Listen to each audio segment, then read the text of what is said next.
In fact, I've seen Indians take pride. Look at our culture. We respect elders so much. Look at those Americans. They call elders by their first name. That's so rude or uncultured. So today I'm going to be talking about a big problem with Indian culture. Technically, it's also the Southeast Asian culture. And the problem is that as we grow up, we are taught to respect elders because they are elders. Now, at the first glance, this doesn't seem that problematic. So, what's the problem with it? All they're asking is to respect elders. Sounds nice, doesn't it? We are taught things like you should listen to your elder brothers. You should not talk back to your parents because they're elders. Be extra respectful and careful with your grandfather, grandmother. All of that seems that it's for a good purpose, it seems positive. So why am I questioning it? Why do people like me have to be so negative all the time? Why do we have to criticize everything? Just be a good boy, follow your culture and move on. Well, I can't. So I see a huge problem with the concept of respecting elders just because they're elders. First of all, it's all pretty illogical or irrational. Think about it. Why should age be a factor in distribution of respect?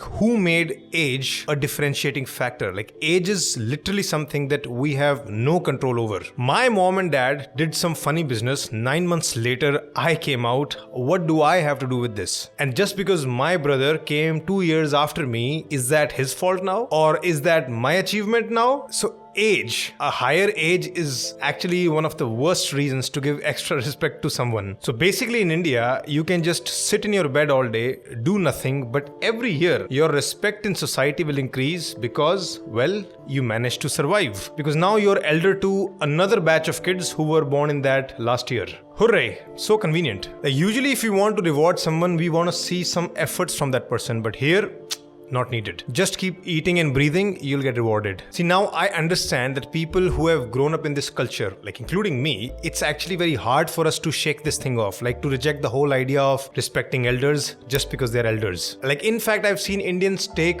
pride in the fact that, look at our culture. We respect elders so much. Look at those Americans. They call elders by their first name. That's so rude or uncultured. How can they do that? Here in India, every older guy for us becomes chacha, uncle, tauji, bauji, etc. Because out of respect, you can't take their name. For most Indians, if I dare you to call somebody 20 years older to you by their first name, you'll actually shake in your boots. You're are we committing some crime or something? Arre wo to mere papa jaise hain. And I get it because this is how we've grown up. And I'm actually not asking you to call older people by their first name. You can still call them uncle, chacha, tau, whatever. Keep talking to your elders the way you do. I do too. When I meet my older relatives, I do say Jai Shri Krishna. Now imagine that. First, I'm an atheist. Secondly, I don't believe in giving elders any extra respect. But I still do it just out of habit or convenience because I don't want to create some extra scene everywhere I go and it's just like a pleasantry, right? But I have no problem admitting that I just say it. There is no real meaning behind it for me. See, if respecting elders extra just led to more love in the society, I would be all for it. I would be the first proponent. But sadly, that's not the case. There is a darker side, a bigger, darker side. And I would prefer to take away that dark side first, even if it means that some love is lost in the process. So what's the dark side? First one, whenever you make it part of your culture that we have to give extra respect to elders, they become entitled. And I am against entitlement of any kind. When I say entitlement, I just basically mean that you just give yourself the right to demand respect, love or something from other people. Parents demanding it from children, even a husband demanding it from a wife, elder brother demanding it from a younger brother, older relatives from younger relatives, etc.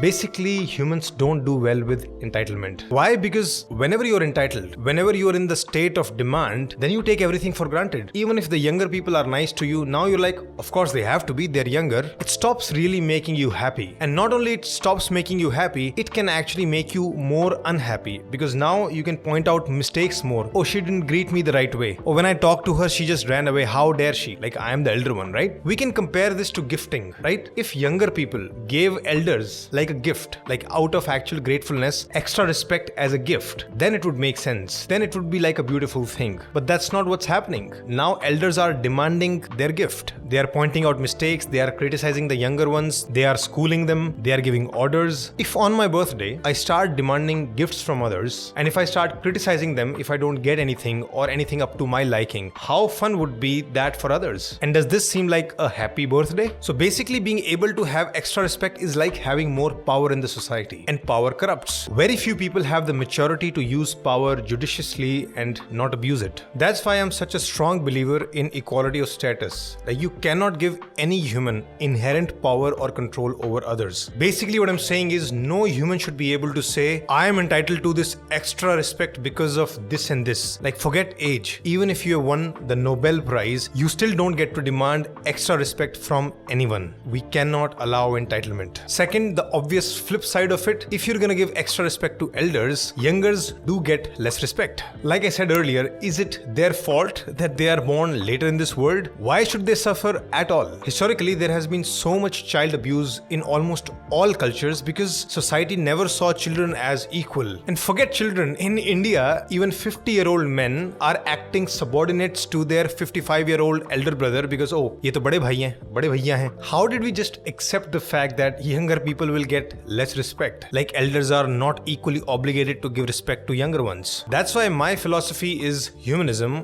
which says all humans are equal and we have to maximize individual happiness and well-being. Every human matters equally, younger or elder. Third dark side of this is that elders tend to add extra elements under the umbrella of respect. I've been using the word respect a lot. Let's define it quickly. Here, in this context, respect simply means just a due regard for someone's feelings, wishes, or their rights. You assume that the other person has some inherent value and they deserve to be treated with dignity. That's all what I mean by respect here. But elders add more stuff under this definition. Like the first one, compliance, which is you have to do what I say if you respect me. So now elder brothers are going around giving orders to their younger brothers. That's what I did all my childhood, and now I know it was wrong. But I paid the price too. I had to listen to my elder brothers. Another thing elders add is agreement. Like, basically, I'm the elder one, just listen to me, agree with me, shut up, move on. My grandfather has done that to me multiple times, which is, I'm your grandfather, don't argue with me. For him, arguing was like a vice, a bad thing that I could do. Like, he wouldn't even let me speak my mind, because speaking your mind in front of your grandfather is rude, is uncultured. See how power corrupts you? Another one, people who demand extra respect, again elders,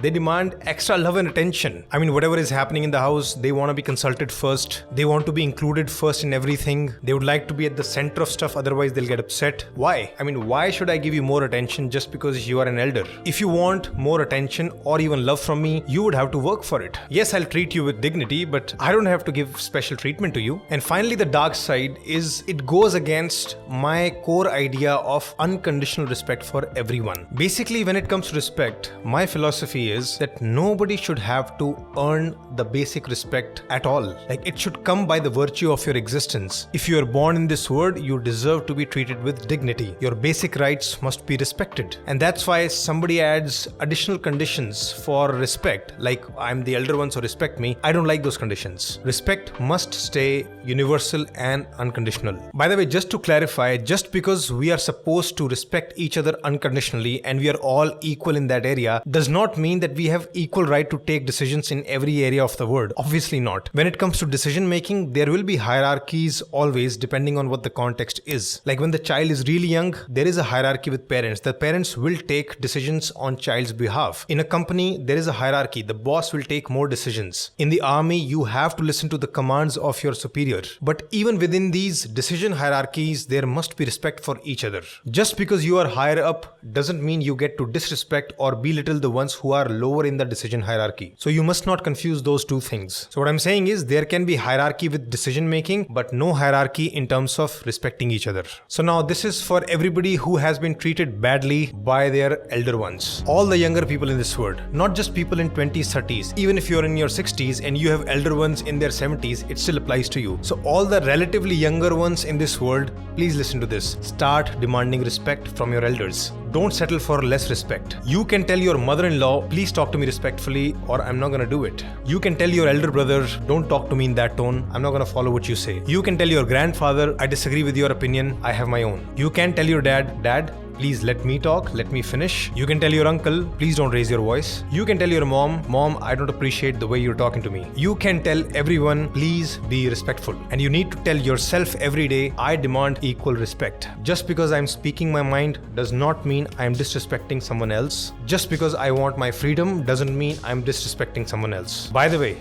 let me caution you, as you stand up for your right to be respected, there will be consequences. In the short run, there will be pushback because elders won't like it. Who would like to be challenged? I mean, they earned their right to be respected after years of surviving, eating and breathing, and now you're gonna take it away from them? Of course they're gonna push back. They may call you names, they may judge you as uncultured, your parents may hold back on some privileges, some people may cut off from you. So to avoid any extreme consequences, the approach that you must take is calm and firm. When you demand your respect, don't be aggressive. Do it calmly. That's why in all those sentences I included please. Please talk to me nicely. Please talk to me respectfully. Calm and firm. And hopefully if you do it calmly and firmly for a long period of time, nothing extreme would happen and people will ultimately get the message that I cannot cross these certain lines with this person. Either they'll stop talking to you, but when they do, they'll know that, oh, disrespect won't fly with this person. I have to respect him. I have to talk to this person nicely. So yeah, be prepared for paying some cost to get respected. And here I would say being treated with respect is way more important than all the other benefits or privileges that you might be getting from that person. You must prioritize respect over other things. So all the relatively younger people, it's our duty, it's in our hands to change this culture.